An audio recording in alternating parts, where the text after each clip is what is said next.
Showtime! Welcome to the show. I'm Brent, Holland. Welcome, everybody. As I was driving into the studio tonight, just across Lake Ontario, I looked out and saw a storm coming. And indeed, it is hit with revenge, Montezuma's revenge. And that's said with a pun, but in all sincerity. Because I love legends, folks. I love lost mysteries. And tonight, we are delving into a true one, a recent one, that National Geographic Channel has made for a feature documentary about. So get in your comfy chair, kick your feet up, get close to the fire. If you've got one going, get the coffee going, get the tea going, or a beverage of choice. Settle back and take this time for yourself. It's been a long week.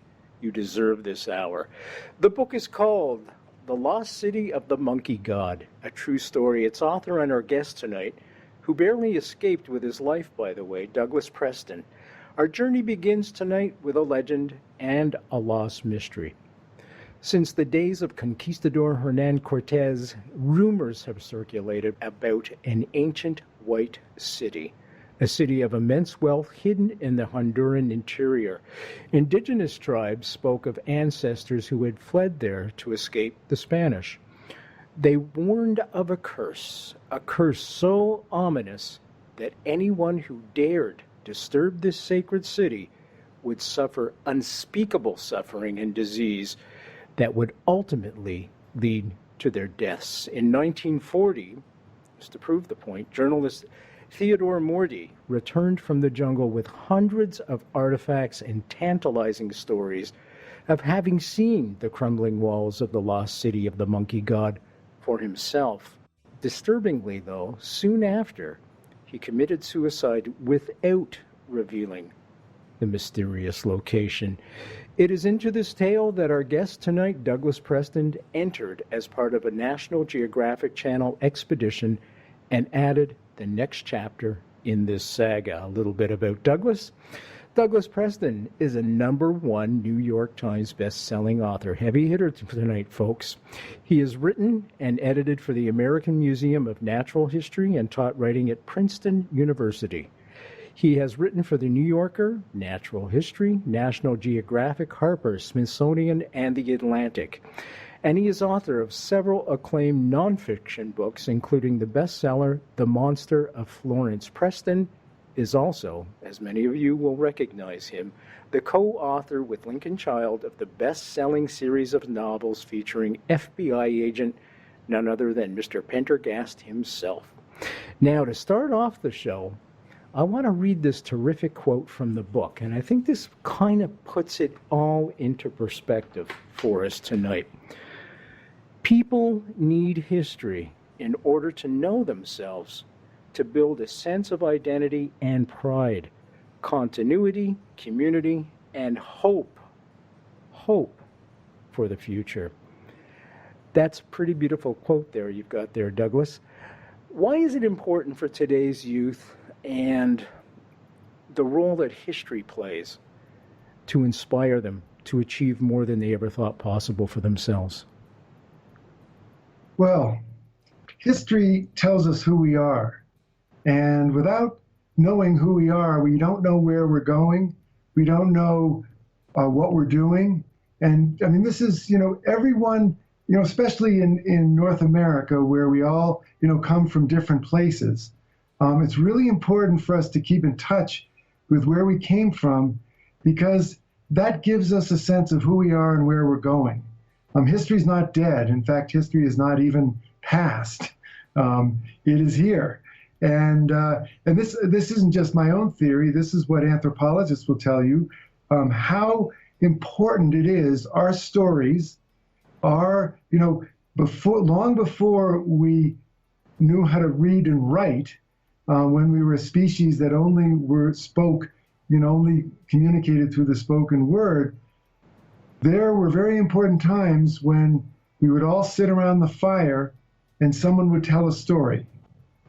And that's what history is. It's those stories that tell us who we are, what our values are, why we do what we do, why we see the world the way we do. And so that's sort of the answer on why history is so important. I think it also shows as precedent In other words, how did people solve problems back then, and what are those tools that they used in terms of problem solving that we can use today? Okay, I'm going to assume that you've probably seen The Lost City of Zed. Not Z, folks, Zed, because it was a British exploration. But for my American fans, I'll translate it to Z. We're having some fun, folks. For those who haven't seen the movie, and I only saw it last night, the movie's about a true life story of British explorer Colonel Percival Fawcett. Colonel Fawcett was obsessed with finding this lost city he had heard rumors about that lay deep in the Amazon jungle. He returned 3 times to look for it, and it was during his 3rd and final trip that Fawcett ended up mysteriously disappearing, never to be heard from again. Now, each time he returned from an expedition, his health was in decline, yet he couldn't let go of this obsession. So I want to ask you, does this describe you in any sense, Douglas? Were you obsessed with this quest? Well, I did become obsessed, and I read the book. It's an excellent book, by the way. I haven't seen the movie yet, but Percival Fawcett was a little bit, what's the right word? Dumb. I mean, he didn't understand the dangers and the challenges that he was facing, and I share that with him. I was just as dumb when I went into the jungle. I was told the dangers. I was warned by jungle warfare experts, 3 British ex-SAS jungle warfare specialists who came with the expedition. And I dismissed it thinking, well, they're just trying to scare those people who've never done any wilderness camping, which I've been doing all my life. But it turns out that I was dumb and I underestimated the challenge. And we all paid for that. One of the things in the book, and I have to tell you, folks, it made my heart stop. There's a snake that I hate snakes. I sound like Indiana Jones. I wish I looked like him. I don't even have a fedora. Anyways, there's a snake down there that is from my nightmares. It's 5,000 feet long and 30 feet around. No, it's not true. It's called a fleur de lance, and what that means is Ferdelance. It translates essentially from French as the fire shooter. And these snakes, traditionally 6-7 feet long, and they shoot not fire but venom from their fangs. I was wondering if you could tell us a little bit about what happened in the camp that night when one of these happened to enter in. Well, it was our first night in the jungle, and I was coming back from my little hammock, and my flashlight illuminated a gigantic snake coiled up under one of our partner's hammocks, Juan Carlos. So I said, now, I think I said it very calmly, but others claim I screamed. But I said, hey, you guys, there's a very big snake here. So these 3 British ex-SAS guys that I was telling you about came over, and the lead guy, his name was Woody, said, keep your flashlights on it. It's a fer-de-lance. It's one of the largest I've ever seen. I'm going to move it. And I didn't say anything, but I thought to myself, how the hell is he going to move that snake? It's huge. I mean, it was coiled up 3 feet off the ground. Its head, it was in striking position, very aroused. It had been tracking me, and I'd walked by it twice. So he cut a 7-foot snake stick, forked at the end, and then in one jab, he pinned the snake. And that snake just exploded. I mean, it uncoiled and was striking everywhere. And venom, streams of venom were flying through the night. Its fangs were more than 1 inch long. And he worked this snake stick up behind the head, and he grabbed it with his hand. But then the snake was sort of twisting around and trying to sink its fangs into the back of his hand, expelled venom all over the back of his hand, and I could actually see his skin bubbling. And the snake was bigger than he was. So he wrestled the snake to the ground, pinned it with his knees, took out his knife, cut the head of the snake off, and then stabbed the snake through the brain case to pin it to the ground. Meanwhile, the headless snake continued to fight and then tried to crawl off. I mean, I have to say, there was dead silence. Now, we had a National Geographic photographer and a film team there, and they were standing there in absolute shocked paralysis. And finally I said, hey, did any of you guys get that on film? And they were like, oh my God. And they rushed off to get their cameras, but by then it was too late. And it was perfect because this British guy, when this was all over, he said, he washed his hands off very quickly and he said, nothing like that to concentrate the mind, is there? That's a perfect thing to say. Now, you see, Douglas, if I was in your position, the first thing I would have ran for was a telephone, a walkie-talkie, a satellite uplink to get the hell out of there.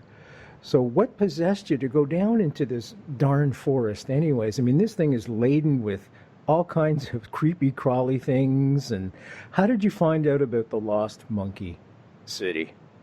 Well, you know, the story actually goes back about 20 years, and it's really incredible to think that in the 21st century, we could actually find a lost city somewhere on the surface of the earth. But that's exactly what happened. And to be part of that was really an incredible experience. Now, this was a very major series of expeditions done not only British and Americans, but also in cooperation with the Honduran government. But the truth is that in eastern Honduras, in the Mosquitia Mountains, you find some of the thickest jungle in the world lying on top of absolutely staggeringly rugged mountain ranges.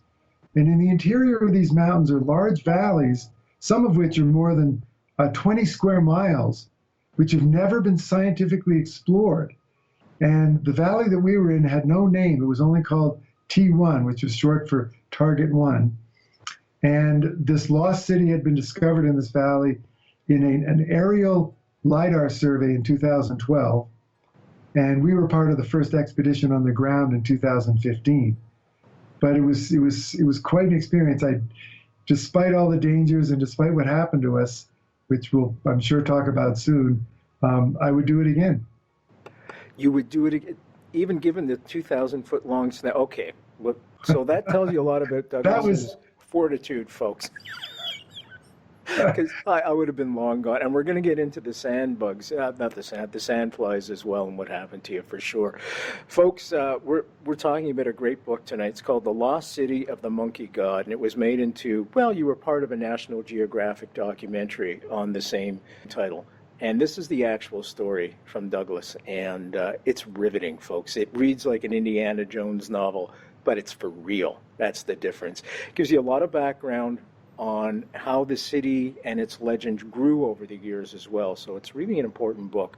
Easy way to get it, as always, folks, just go to our website, click on tonight's guest book cover. It'll take you right to a spot where you can order it from the comfort of your own home and not from the middle of the forest or a jungle. Let's talk about some of the cast of characters that you had alluded to. Now, you've got 3 SAS guys, and folks, the SAS stands for the Special Air Services. It's a British outfit. It's equivalent, if you will, to the Navy SEALs. In Canada, folks, we have the Joint Task Force too. Every country has their own special forces. That's what the SAS guys are. They're tough as nails. You had Woody, you had Spud, and Sully. Can you give us just a brief synopsis of each one? Well, they were quite an interesting team. First of all, they were all had that British understatement. So when they said something casually, you really listened because you knew that the real meaning was probably a lot stronger behind it. But, you know, we had a Spud who was relaxed, you know, he was the kind of guy who'd hang out in camp and all was good. And then you had Sully, who would scare the hell out of us, lecture us. I remember we had a team meeting right before going into the jungle, and somebody fell asleep in the meeting. And Sully just ripped him apart. He said, you haven't been listening, mate. You've got to pay attention right now immediately, because when you get out in the jungle and something goes wrong, you're going to be hurt or dead. And I don't give a damn if you die, except it ain't going to happen under my watch. You understand that? You can die whenever you want, but not under my watch. You got that, pal? Yes, yes, mate, we have it. Okay. So, that was, it was quite a good team. Actually, these guys really knew what they were talking about. They actually they're now retired from the British military, and they run a company which takes movie crews into the jungle and gets them out alive. I mean, they do all of Bear Grylls shows, Naked Survivor, Naked and Afraid, all these survival shows that go into the jungle. These are the guys you don't see who are there keeping everyone alive. Wow, so you had some tough guys there. You also had some Honduran soldiers come along to offer you some protection. Are you ready for this, folks? From the drug cartels. Here's another danger you put yourself in front of: drug cartels. Can you talk a little bit about both the drug cartels and what was going on, and why the Honduran soldiers assigned to you came along, and some of the things that happened with those guys? Well, the area, La Mosquitia, is first of all, there's this vast jungle area that is totally depopulated. Surrounding that are jungle areas that are controlled by violent drug cartels, because 80% of the cocaine being shipped from South America into the United States are being transshipped through Honduras, and most of that through the Mosquitia jungle. So the airspace above Mosquitia is actually patrolled by the United States DEA and the Honduran military. Planes are, if they don't identify themselves, they're shot down. It's very dangerous that way. Illegal sort of runways are carved out of the jungle. Drug labs are carved out of the jungle where they process the cocaine. And so it was pretty dangerous. Now, our base of operations was a town called Catacamas, which at the time in 2015 had one of the highest murder rates in the world. It was controlled by a violent drug cartel. When we left our hotel, which was like a fortress, we had to have armed soldiers with us at all times, to prevent us from being kidnapped. So there were those challenges too. Of course, when we were in the jungle, way deep in the jungle, there weren't any drug lords, because there's nobody out there except animals. In fact, when we arrived in this valley, the animals had never seen people before. I've never in my life experienced that. They wandered about in camp, totally unafraid. We had spider monkeys who came down out of the trees and were not happy that we were there. They were hanging by their tails. They were shaking branches and screeching at us and trying to drive us away. And then when they couldn't drive us away, they sat on this branch above us, eating what looked like popcorn and staring at us for hours at a time, fascinated. And I suddenly learned what it felt like to be in the zoo, but on the wrong side of the bars. Sounds like you guys were TV for the monkeys. we were. They were really interested. And then we had, jaguars and mountain lions. Actually, there are quite a few mountain lions in this area too, prowling about our tents at night, rumbling and purring and scaring the hell out of us, but not concerned. One of the biologists with us was out at night, and this puma, this mountain lion, came right up to him, stared at him, crouched down, looked at him this way, looked at him that way, food or not food. And then he decided not food, and he walked off, totally unconcerned. What they didn't tell you, folks, was the puma was writing down the guy's name and address. He's going to come and visit him later once he returns, just when you think you're safe. Yeah. There's one final character I want to get to, and that's a fellow by the name of Bill Hennicky, the Fixer. And I just want to read one of the quotes from this character that was involved, folks. Are you ready for this? And I'm going to have to clean it up because he used some colorful language, let me put it that way. He starts off and he says, "Let me tell you a story. I was in a restaurant and some guys were mouthing off. I could see trouble coming, so I put a gun at this guy's head and said, 'Get the out of here, or you'll see all your effing brains all over the effing wall behind you.' That's the way I get things done." Oh my God. Now you talked about the Jaguar. Could you tell the Jaguar story and this guy? This guy's unbelievable. He sounds like this guy was incredible. Yeah, he really, he was hired by Steve Elkins And the team that were looking for this lost city many years ago, back in the 1990s, when they were really trying to find it, and they were going through the jungle, and they needed someone who understood Honduras. So this guy was an archaeological looter. He was a drug smuggler for the Medellin cartel in Colombia. And he was also a criminal on many different levels. So he was going up the Patuca River to loot some tombs, and he was attacked by a jaguar.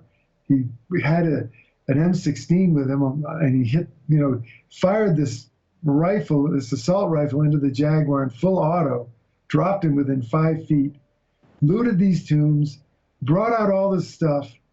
And the way he smuggled it into the United States was he bought a bunch of tourist junk, labeled the tourist junk and these artifacts all with the same labels, and wrapped them all up in newspaper and brought them in on his carry-on bag. And the customs guys, opened up a couple of things and said, it's just tourist junk, and let him go. And then he got someone from a New York auction house to help him sell this stuff, and he made millions.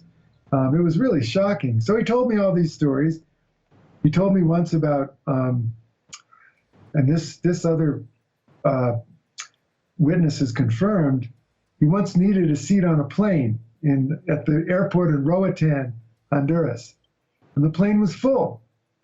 And it was on the tarmac and ready to take off. So he goes out on the tarmac, climbs aboard the plane, he pulls out a Colt 45, and he inquires politely who was the last passenger on the plane.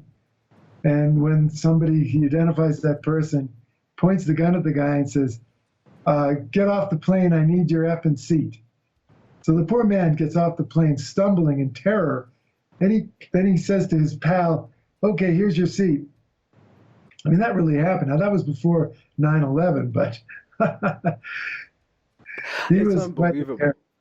What a character. I mean, it sounds like there's some of those characteristics you might be able to use in a future, let's just say a future book that you might be making, and you might even want to do a nonfiction book on this guy. This is quite a character you've run across, and I'm not jealous that you ran into him. Trust me. It's funny. It's funny when you're a journalist, you just love meeting people like this, even though he was the most odious character. I remember my wife saying, God, I can't stand that guy. Why do you spend so much time talking to him? And I said, listen, Christine, this guy is giving me the best stories I've ever heard as a journalist. And meanwhile, by the way, whenever he told me a story, he'd always say, you can't print that. You can't print that. And finally, in frustration, I said, look, Bruce, isn't there some way I can print some of these stories? And he said, yeah, you can print them all when I'm effing dead. And unfortunately, he passed away. Yep. So now I can print them. Now you can print them and get away with that. Yeah, it's unbelievable, folks. All in the book, by the way, all in the book. Now, technology played a huge part of this. This is something Percival never had an opportunity to have in any of the expeditions, the Lost City of Zed. But you had GPS, and you also had something called LiDAR. This is an amazing technology. Can you describe how it works? Well, first, the LiDAR, it's a very advanced technology like radar, except it uses laser beams. And we had to bring a plane down from the University of Houston, which had this $1 million LiDAR machine on it, which, by the way, was built in Toronto. That's a Canadian company built this machine. There are only a couple of them, only a few of this particular machine in the world, better than anything built in the United States, although maybe I shouldn't say that. You probably have U.S. listeners, but it is true. Tons of U.S. listeners, and we're family, folks. We're mishpacha. We're family. Well, it's funny because I'll tell you a funny story about that later. But so this machine is on a plane. It fills up the entire interior of a small plane, and it fires 125,000 pulses of laser light into the jungle canopy below every second. So these billions of pulses are being sent. Now, the laser does not penetrate anything. It's infrared. It doesn't even hurt. It's not even damaging. You can't even see it. And then it measures the reflections. Now, even in the thickest jungle, there are some little holes in the canopy where one of those laser beams will strike the ground and come back. So this LiDAR machine builds what they call a point cloud, which is an enormous cloud of reflections. And then using very powerful software, the engineers are able to remove the points of reflection from leaves and trees, leaving just the reflection from the ground. And lo and behold, they get a map of the ground, even under the thickest jungle. And then So you get a 3D printout of that as well. You Or a do, and in 3D fact, graphic. It's fabulous, folks. And I've got a picture of it we're showing right now on television. If you're on radio, perhaps you could describe it a little bit, that picture, famous picture. well, it's amazing. It took 3 days for the LiDAR plane to survey the 20 square miles of Target 1. And I rode on the plane one day, and I was cramped. There was no seat for me. I had to sit in the back, and it was really uncomfortable, 6 or 7 hours flying back and forth in a lawnmower pattern over the jungle. But so in 3 days, they mapped this entire valley. And I'll never forget, on May 5th, 2012, the images came back from the University of Houston. They uploaded the data from Roatan Island off the coast of Honduras. It was crunched at the University of Houston, downloaded, and this very cynical scientist who was sure that we were never going to find anything came running out of his bungalow, screaming and waving his arms. He looked like Christopher Lloyd. He was like, "There's something in the valley." And we said, "What?" He said, I can't even say. I won't say. You have to see for yourselves." So we raced into his little room, and here on his laptop was an image of a city. And you did not have to be an archaeologist to see the pyramids, the plazas, the rectangular mounds, terracing roads, reservoirs, canals. I mean, it was phenomenal. And I've been writing about archaeology for 25 years for the New Yorker magazine. And usually on an archaeological site, there's someone there with a little tiny paintbrush brushing dirt away from some little piece of wood or something. Here, all of a sudden, we found a lost city, all at once. Unbelievable. I'll never forget that moment. Tell the folks what that is like. What's that eureka moment like for you? Well, I couldn't hardly believe it. I was thinking, well, first of all, I was so sure that they weren't going to find anything that I had not even told the New Yorker magazine I was doing this story, because I thought, I'm going to look like a damned fool if I tell them I'm doing this story and then I come back to them and say, "Oh, by the way, we didn't find anything, but here are $8,000 worth of expenses of mine you have to pay." That's not cool as a journalist. So this was something I was doing all on my own. So I immediately called up the New Yorker and I said, I'm on an archaeological expedition where we just discovered a lost city. And they were like, "Come on, come off it. That doesn't happen." I said, "Yes, it did. And if you want the story," they said, "Well, hell yes, we want the story." So I did a story for the New Yorker about it. 2017, and we're still finding lost. Please go ahead. I'm sorry to interrupt you. Well, I got to tell you something else, because this is just the craziest thing. This team looking for the lost city had identified 3 targets that they wanted to look at: T1, T2, and T3. And so after they found the city in T1, they still had T2 to survey and T3 to survey. Well, guess what? They found another city in T3. 2 lost cities. So what they really found here, and I talk about this in the book, is really a lost civilization. Now, these people were very mysterious, and they're so unknown that we don't even have a name for them yet. They're just the ancient people of Mesquitia. But they occupy 10,000 square miles just to the east of the Maya realm. Yeah. And they were very much like the Maya. In fact, they took on a lot of characteristics of Maya culture, including playing the famous Mesoamerican ball game. Yeah, exactly, where they had to, where the losers sometimes lost their heads.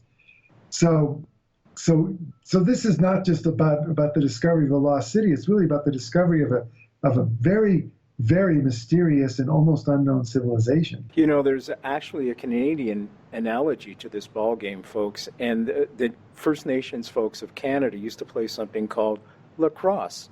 And actually, hockey is not our national sport. It is actually lacrosse. And what the tribes used to do to settle disagreements would play lacrosse, and whoever won the game would win whatever the dispute was over, sometimes food, land, territory, things of that nature. So this ball hunting game, this ball game that was played in Mesoamerica was much the same way. It would settle wars, it would settle disputes of various kinds, but very often, as you said, the losers would actually lose more than anything else. They would lose their lives. Rather than wipe out whole cities and whole civilizations, you would wipe out how many people were playing. So that's true fact. Let's talk about the living conditions where you were and the mud and how somebody special got stuck in the mud and almost disappeared. Oh man, when I read that. Well, it was quite challenging. You know, we arrived there, and it was a beautiful day when we arrived, so it was very misleading. Because then it immediately began to rain. It just rained and rained and rained for 9 days, raining so much that the clothes started rotting off my body. I mean, I don't even want to go into some of this stuff. It was so disgusting. And the insects, I'll never forget the first night when I got into my sleeping bag, this little sleeping sack I had, and I took off my clothes because they were soaking wet, and I was lying there in the dark, and I suddenly realized that I was completely covered with crawling insects that I hadn't realized were there because I'd been walking around and it was pouring rain and I had all these clothes on. And so I turned on my flashlight, and here were these tiny, tiny chiggers. They were almost invisible. They were actually burrowing into my flesh, and I was covered with these red spots, and it was, oh God, it was awful. Anyway, won't go into that. But in order to get up to the ruins, the first day out, we had to cross a river, which was easily done. And then deeper into the jungle, going towards the city, there was a morass of mud that was just like something out of the creature from the Dark Lagoon. I mean, it was like quick mud. So in going through that, our anthropologist, a woman named Alicia Gonzalez, who was small, she was about 5 feet 2 inches tall, started to sink. And I mean, it was like the mud was bubbling up around her and she was going down. And in a totally calm voice, she said, I'm going down. I am really going down. This is not a joke. So these SAS guys rushed and, waded into this muck and, grabbed her and managed to work her out. And it turned out what had happened was we were wearing snake gaiters, which is snake protection, and hers had filled up with mud, and it was like having an instant pair of cement overshoes. So suddenly she felt herself being sucked down. But if they hadn't pulled her out, she was gone. She was gonna be gone. It was remarkable. But it was worth it. It was remarkable. We entered that city. And when you entered, you literally stumbled over the artifacts that were poking out of the ground. Can you tell us that eureka moment as well? Well, at the very beginning, I'll just tell you how it was like. When we walked in, there was a tremendous feeling of disappointment. Tremendous. Because we couldn't see a darn thing. We were completely surrounded by the thickest jungle, and literally couldn't see 5 feet. And the archaeologist who had these LiDAR maps on a Trimble GPS, so he knew where we were. He said, there is a pyramid right there, 10 feet. And we'd look and we couldn't see it. Until we walked up to it and suddenly found the ground sloping upward really fast. You couldn't see it. So that was the first kind of disconcerting thing. That jungle was so thick that if you put that down in Times Square and stood in the middle of it, you wouldn't be able to see that you were in the middle of New York City. You'd think you wouldn't be able to see anything except leaves. So, but then on the second day, we were walking past the base of the pyramid, which we've done many times, and one of the filmmakers who had really good eyes, he said, hey, wait a minute, you guys, there's some weird stones over here. So we all came rushing back, and that was when that moment occurred, that eureka moment, because all around us, we could see the tops of remarkable, beautiful stone sculptures just peeking above the surface of the jungle. Just the heads, just like icebergs, 90% were still buried. And the first thing I saw was a jaguar head thrusting out of the ground, teeth bared, slicked with rain, covered with moss. And in that moment, I suddenly had this feeling that, these were real people who built the city. This isn't some theoretical thing. These were people who lived in this jungle, who made this place, this very hostile place. They made it into a place that they could live.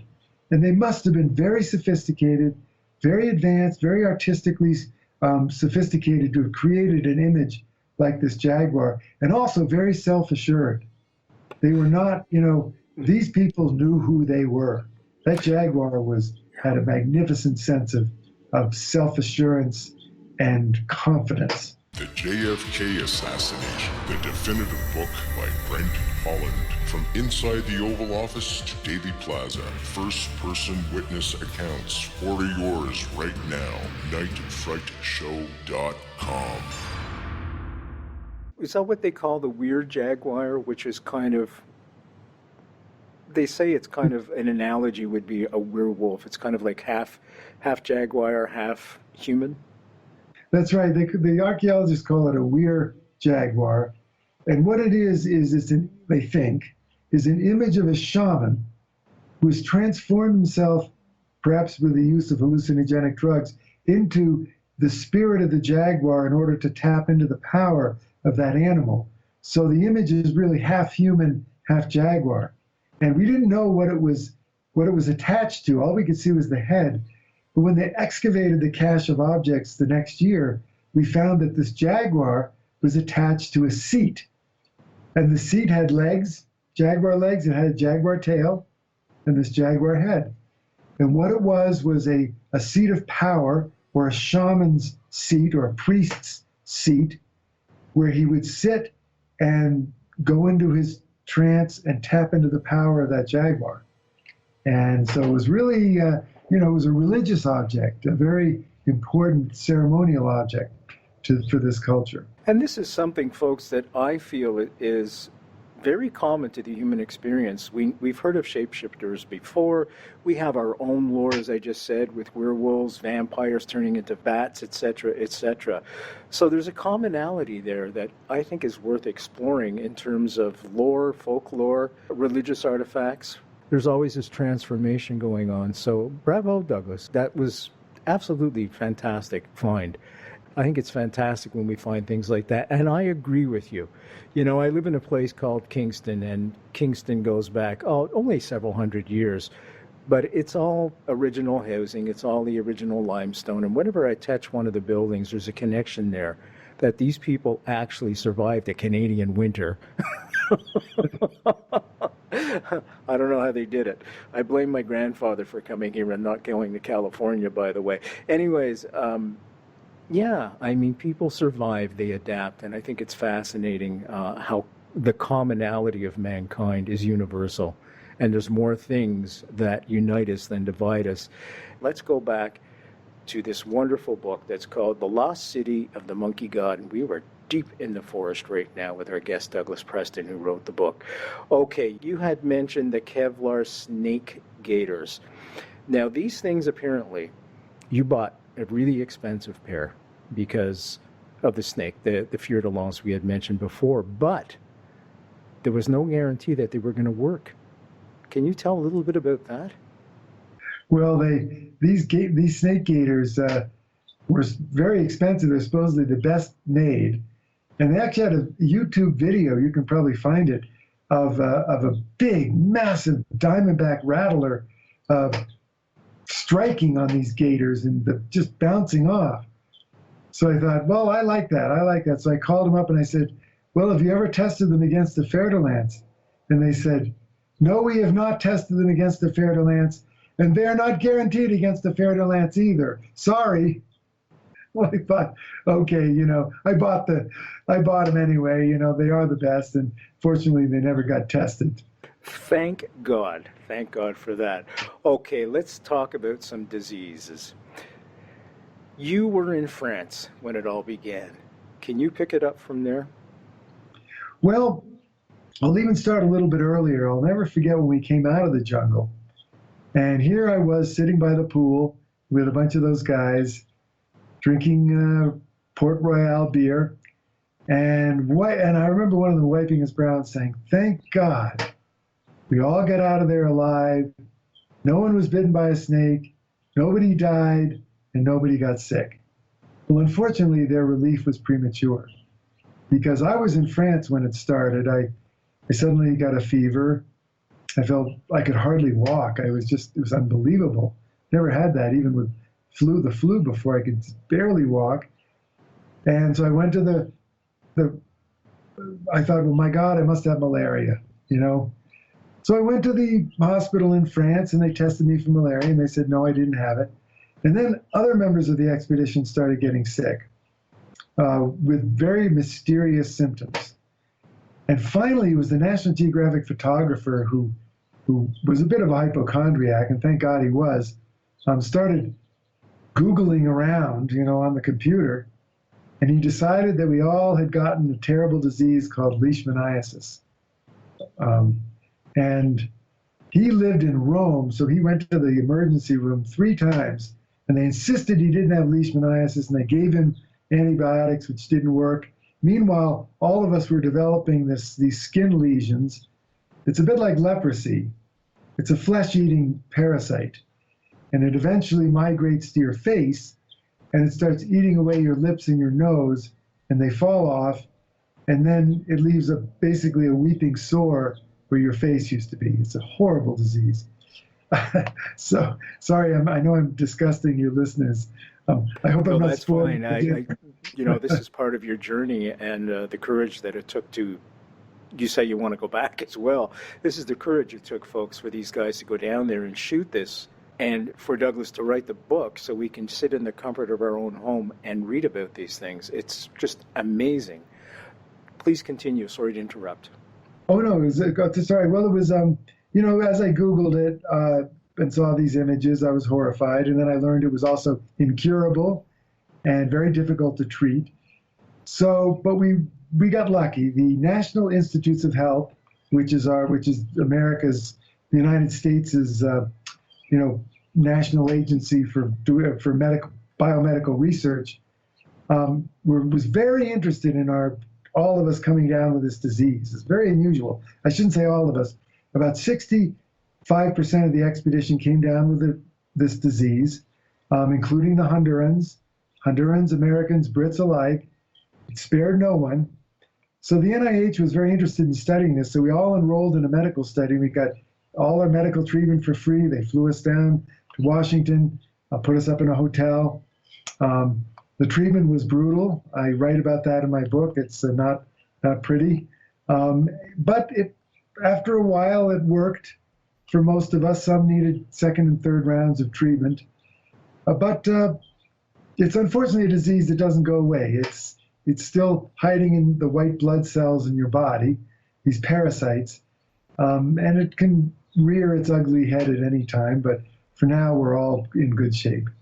But what's curious about this, I think what's kind of insignificant about this, is that this legend that this city was, was cursed, and that anyone who went there would sicken and die.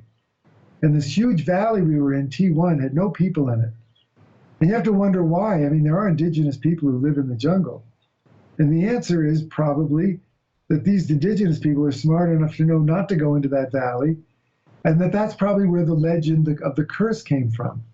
So, because legends are often based in the truth. So we all dismissed that legend, going in, the curse, come on. But then after we came out, we had a bit more respect for indigenous legends. I guess that's part of it, too. You have to respect the environment you're going into. Many people say when they go out on the water, you have to respect the water. You're on their territory, in other words, and you have to put yourself in that context. You're no longer in an urban center where you can control the outcome or anything of that nature. You are really, really at the mercy of the elements and of the jungle itself, are you not?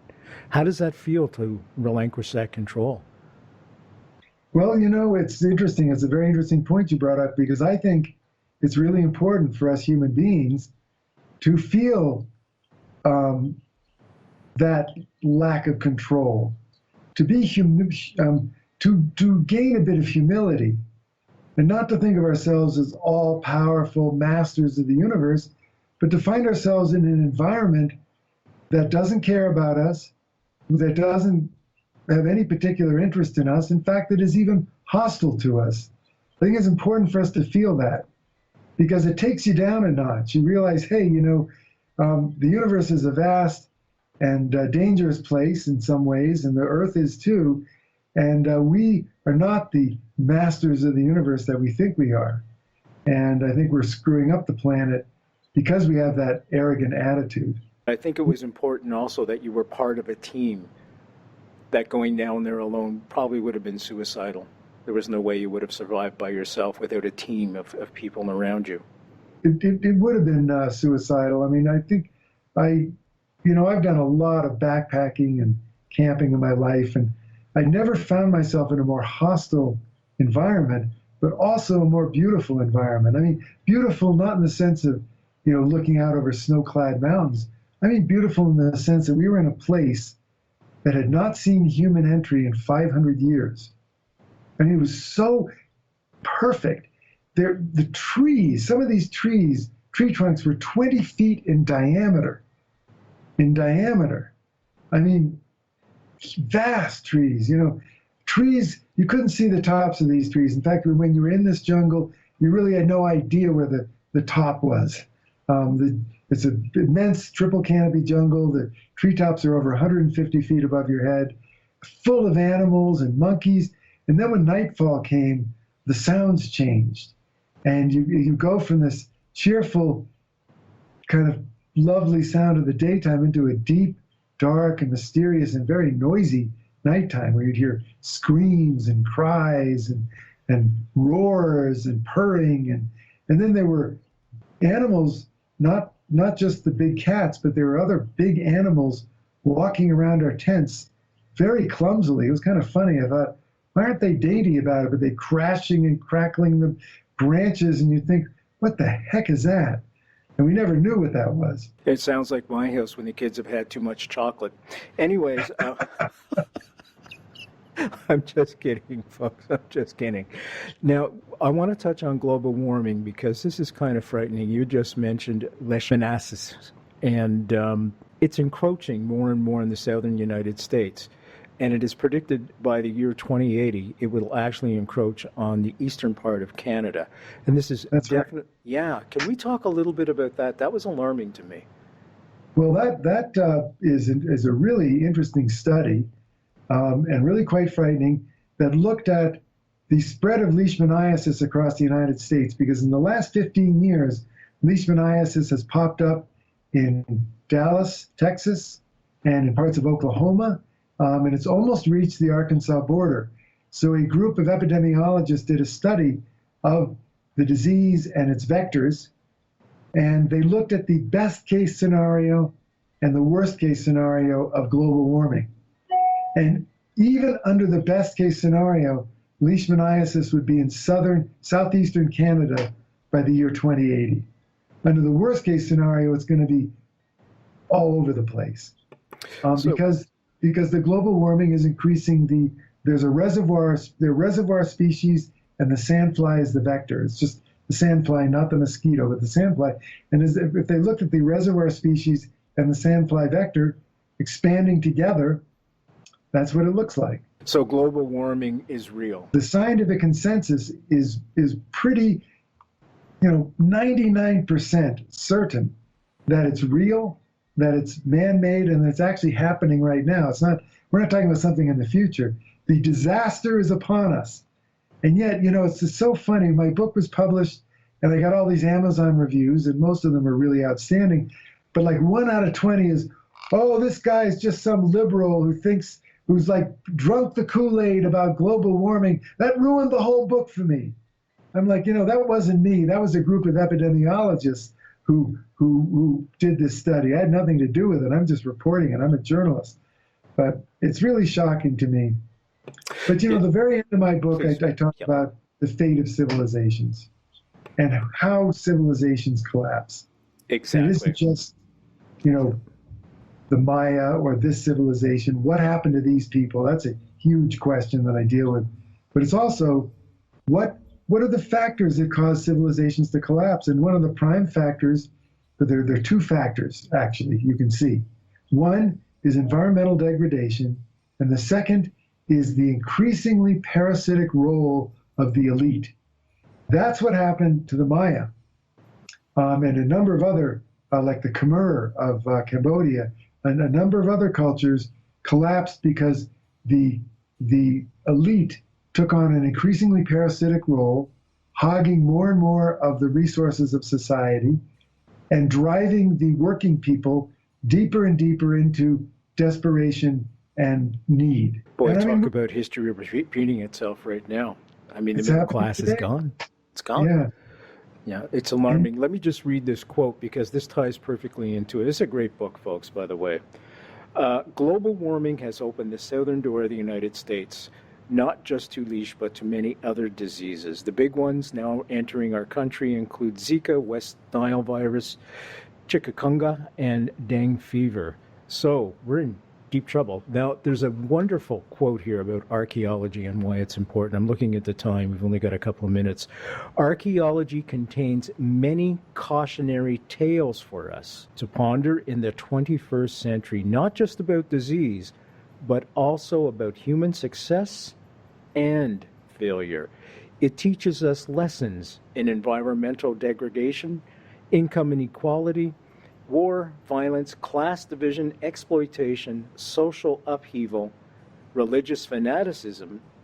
But archaeology also teaches us how cultures have thrived and endured, overcoming the challenges.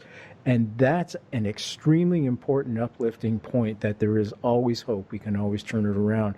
One final question to you, my friend, and that is a question I ask everybody who comes on this show. Now, as I said before we went on air, we're talking to literally every Canadian university student and campus student across the globe. Not just Canadian. I mean, this show is syndicated on YouTube as well, and not only in campus stations, it's also on TV here in Canada. What would you say to the listeners? I would say, I hate to be a 60-year-old giving advice to 18-year-olds, because I remember when I was 18, I didn't really look into that, didn't really think that was so cool. But, I would say, get involved, become an activist. Don't let them take away your country, our democracy, our freedoms. Don't sit back and let it happen. Become an activist, and then you'll be building a good future for yourselves and also for your children. I think it's a perfect way to leave it. And thank you so much for writing this book and having the courage to go down and endure what you endured to bring this to us from the safety of our own home. Folks, our guest tonight, Douglas Preston, the book, The Lost City of the Monkey God, A True Story. You can get it at our website. Just click on tonight's guest book cover. It'll take you right to a spot where you can get it from the comfort of your own home and not the middle of a jungle with some big fear the laws coming down on you like poor Douglas had to endure. There's the music. Douglas, please don't be a stranger. Come back anytime. You are more than welcome, my friend, and all the best to you. Well, thank you, Brent. It's been great. Thank you, my friend. I'm Brent Holland. We'll see you all next time.